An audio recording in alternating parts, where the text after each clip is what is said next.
What really happened at the Battle of the Little Bighorn?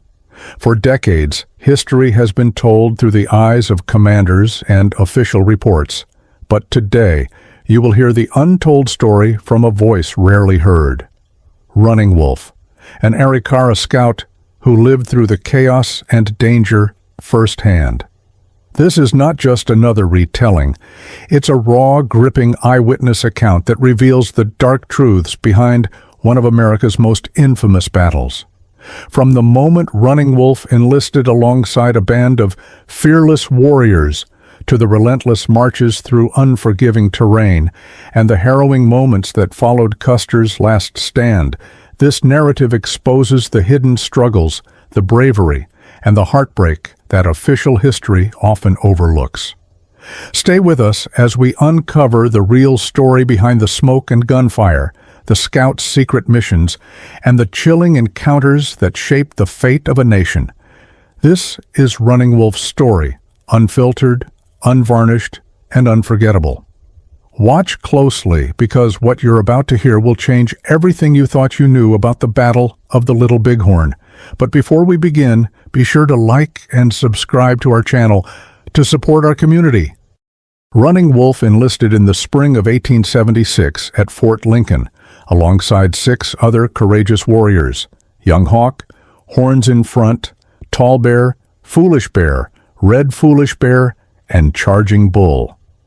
Their leader was Big John, an experienced Arikara scout who guided them from Fort Berthold and supervised their overnight stay at Fort Stevenson. Big John, the same veteran scout, was also responsible for the camp at Fort Stevenson. From that point, they traveled to a location just north of what is now Washburn, reaching Bismarck by midday. They crossed the river on a steamboat, and the next morning, Gerard escorted them to headquarters. At headquarters, they were officially enlisted and initially set up camp at the base of the hill. Shortly afterward, they moved to a camp further away from the river to join the soldiers. During their stay, they heard that Custer was absent in Washington and were told that the expedition would begin once he returned. This indeed started 6 days later, when Bob-tailed Bull and a soldier were called to headquarters. Bob-tailed Bull was then promoted to sergeant, and Gerard informed them to get ready for the parade. In this parade, they marched in Indian style, singing their traditional songs, marking the first day's march of their significant expedition. After the parade, the scouts led the march, followed by Custer and the White Cavalry, while Varnum, the scout chief, camped with the scouts, accompanied by an orderly and a cook. The army paused at noon and stayed there until the following morning. When they halted for dinner the next day, rain began to fall, and they did not advance any further. The next morning they resumed their march and set up a second camp to the west and north of the Heart River on a large flat area they named Camp Number 2. The following day they continued onward, and the scouts referred to the camp as Turkey Buzzard Camp. Consequently, 2 scouts, 1 Horn, and Red Foolish Bear were sent off with the mail. The soldiers had received their pay at the first camp, and a herd of cattle was traveling with the army. From there they moved on to Big Mountain, where they stopped for dinner and established Camp Number 4 in a broad valley. The next day they ate on the open prairie, and Camp Number 5 was made at what is now Hebron. At the next day's dinner halt, rain compelled them to remain near Young Man's Butte at Camp Number 6. The following day, they dined on a muddy flat, and since the roads were too soft for the wagons, the army camped there at Camp Number 7 beyond Young Man's Butte. The next day, the army had dinner at a coulee east of present-day Dickinson and set up Camp Number 8. In the middle of the night, Red Foolish Bear arrived, reporting that Red Bear had been left behind with a worn-out horse. Bob-tailed Bull led a group to recover Red Bear, bringing him back to camp at daybreak. The following day, the army entered the Badlands and set up Camp Number 11 just inside its boundary. Trees were cut down and carried along to be used for building bridges. Orders the next morning required every man to carry his own food. Camp Number 12 was established in the Little Missouri Valley close to Soldier Butte. The day after, they moved past the butte and encamped at Camp Number 13, where snow fell overnight, accumulating between 2 and 3 feet. The Army stayed there throughout the entire day and the following night. By the next morning, much of the snow had melted. They then pressed on through mud and slush, which made travel difficult for the teams, along a flat-topped ridge. Around noon at the ridge's end, they met Crow Bear, a Groventra scout on horseback, who had arrived from Powder River with the mail. After sharing dinner, he returned the way he came. There was no stop for dinner that day, and the Army marched down a coulee to Beaver Creek, where they established Camp Number 14. The next day, they followed Beaver Creek to its source and set up Camp Number 15. The march on the following day took place across open prairie, a flat stretch with the Blue Hills visible in the distance. Camp Number 16 was established on this open prairie. They continued toward the Blue Hills, heading for a coulee lined with Cottonwood's Camp Number 17, which the Dakota Scouts called Cottonwood Creek. By dinner time, they reached the foothills, and after eating, they pressed on until they reached the spot where Powder River flows into the Badlands. Here, Camp Number 18 was established.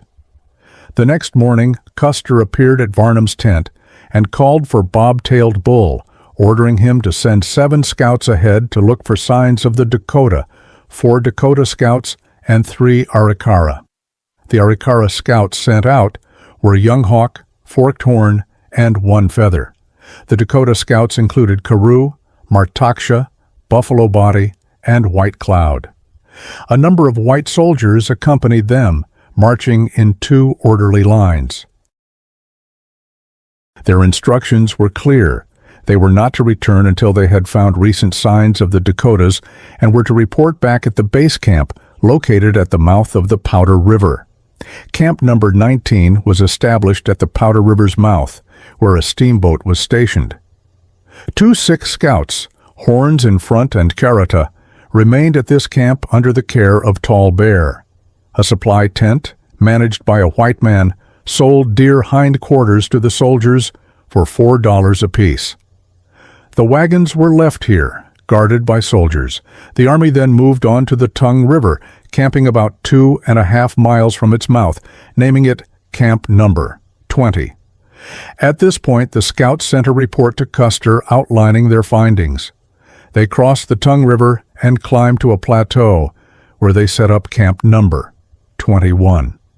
The next day, they camped on a flat-topped hill located some distance from the Rosebud and about a mile from the Elk River, establishing Camp Number 22nd. Camp Number 23 was placed on high ground roughly a quarter mile above the mouth of the Rosebud River. Camp Number 24 was set on the flat land at the mouth of the Rosebud. The following morning, Custer and his brother Tom arrived at the scout camp to meet with Soldier, Bob-tailed Bull, and Bloody Knife, with Gerard acting as interpreter. During the meeting, Young Hawk informed them of a new trail and Dakota camp found along the river. At the same time, the steamboat arrived, unloading boxes of hardtack crackers which were being opened. The bugles sounded, and the scouts mounted their horses, moving to the crackers and filling their leather saddlebags with rations. Custer was occupied with writing dispatches when 6 scouts were assigned to deliver them to the base camp at the mouth of the Powder River.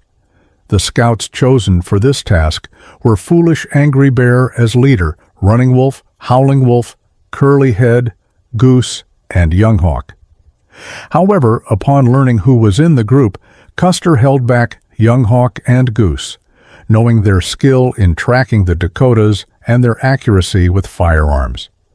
The dispatches were prepared, and the 4 scouts entrusted with delivering them received instructions from Custer to remain at the base camp once their mission was complete. This took place around 3 or 4 in the afternoon. The scouts, however, were hesitant to return to base camp, preferring to stay with the main force. They traveled through the night, had breakfast, and continued their journey all day and the following night, until at sunrise they spotted the wagons at base camp about 1.5 miles away.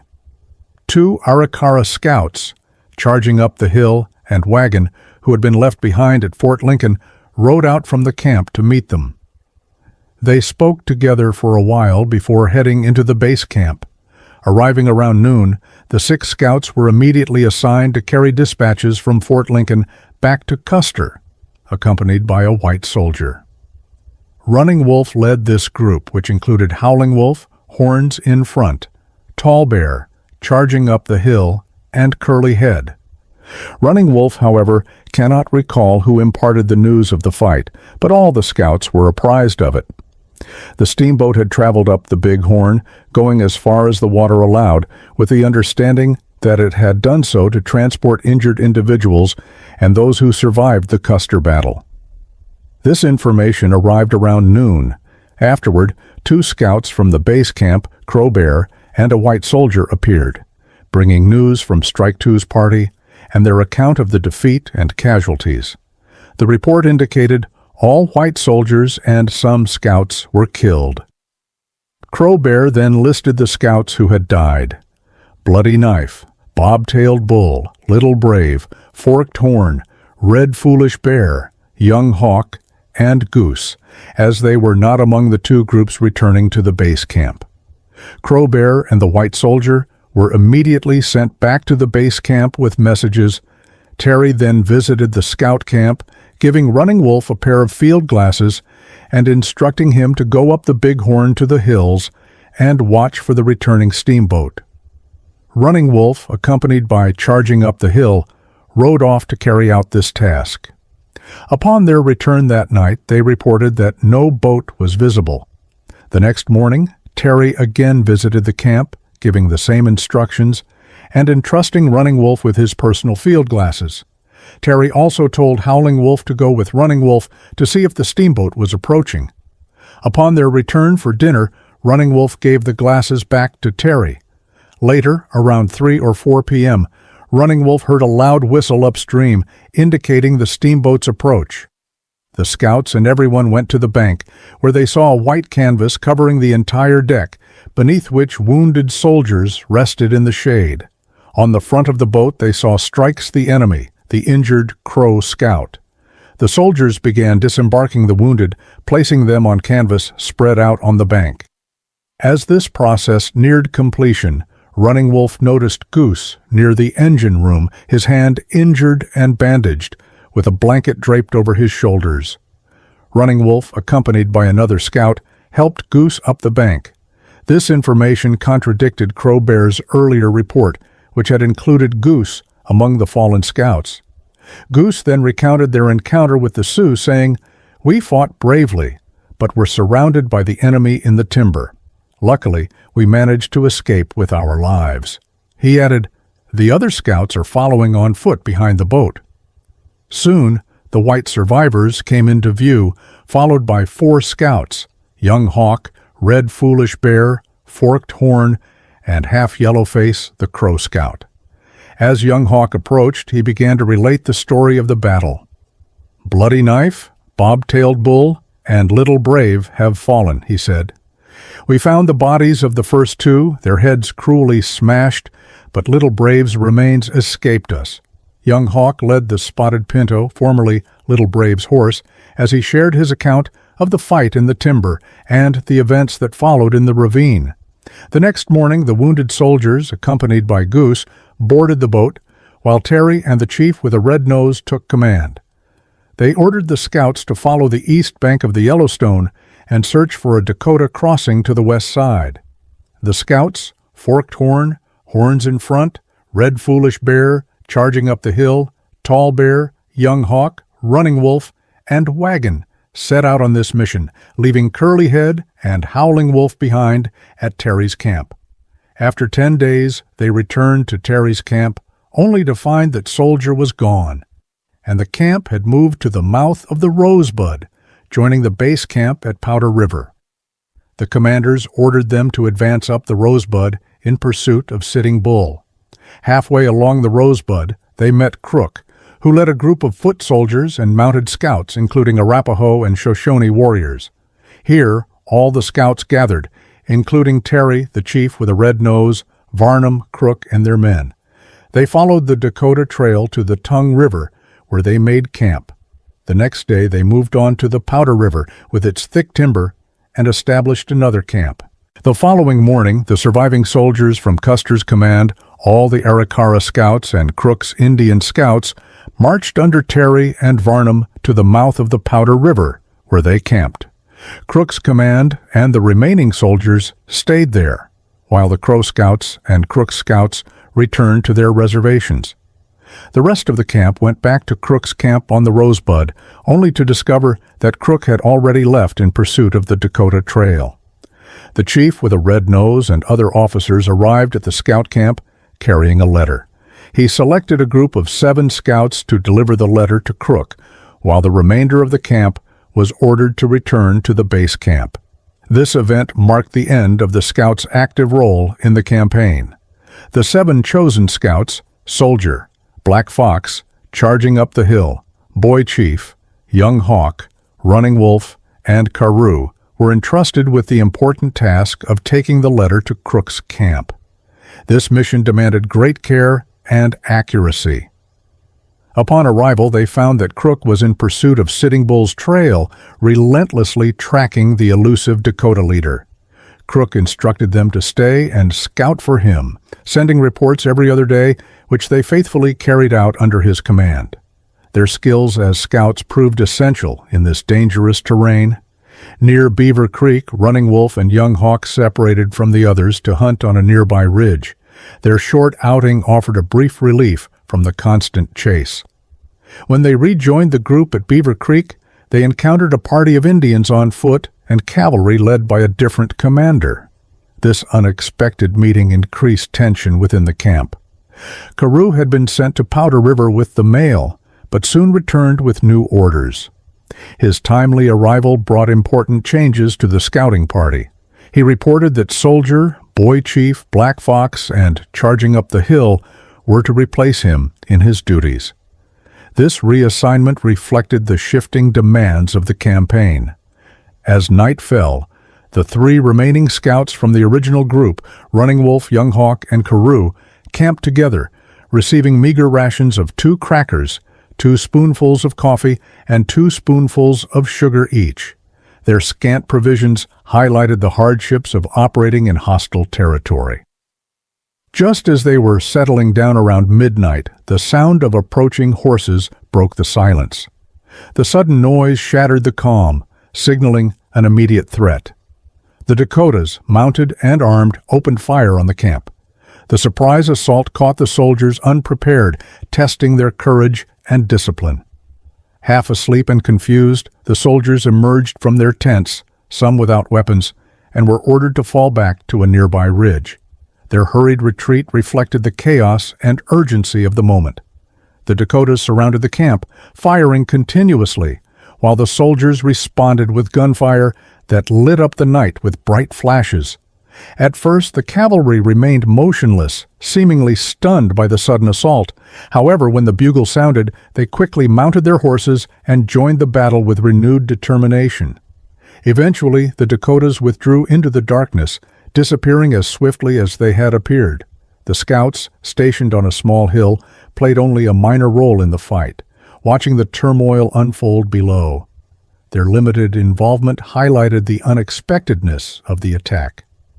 The next day, the soldiers ceased their pursuit of the Dakota Trail and reached Soldier Butte, where they set up camp. This move marked a turning point in their campaign as they aimed to regroup and reconsider their plans. They then moved on to the Little Missouri, where they found an abandoned Dakota camp and stayed there overnight. The deserted Dakota campsite was a stark reminder of the enemy's elusive tactics. Around midday, they came upon another Dakota camp in the timber, but the officer forbade any engagement, choosing instead to camp at Custer's former position east of Rosebud Butte. This cautious decision reflected the commander's increasing apprehension. They arrived at this spot around 5 p.m. As evening fell, the scouts noticed unusual activity among the cavalry. Karoo went to investigate, followed by Young Hawk, who called Running Wolf, saying, The soldiers are writing letters to be sent to Fort Lincoln, and we are assigned to deliver them tonight. After supper, they set out at sunset, carrying the letters to Fort Lincoln. Their mission demanded speed and secrecy. They rode through the night, stopping to eat and care for their horses at Young Man's Butte. Continuing on, they reached Sentinel Butte under the cover of darkness. They traveled through the night and the following day, finally arriving at Fort Lincoln as night approached. Upon arrival, they handed over the letters, completing their mission. Running Wolf was discharged in January 1877, marking the conclusion of his role in the campaign. His time as a scout had been filled with moments of great peril and long stretches of uncertainty. Running Wolf's eyewitness account offers us a rare glimpse into the shadows of history, where courage met chaos and truth was often buried beneath layers of legend. But what if the story doesn't end here? What secrets still lie hidden in the untold perspectives of those who lived through the Battle of the Little Bighorn? Could there be more voices, more truths waiting to be uncovered? What do you think Running Wolf's story reveals about the larger picture of this historic clash? Drop your thoughts and questions in the comments below. Let's uncover history together. And remember, sometimes the darkest stories shine the brightest light on the past.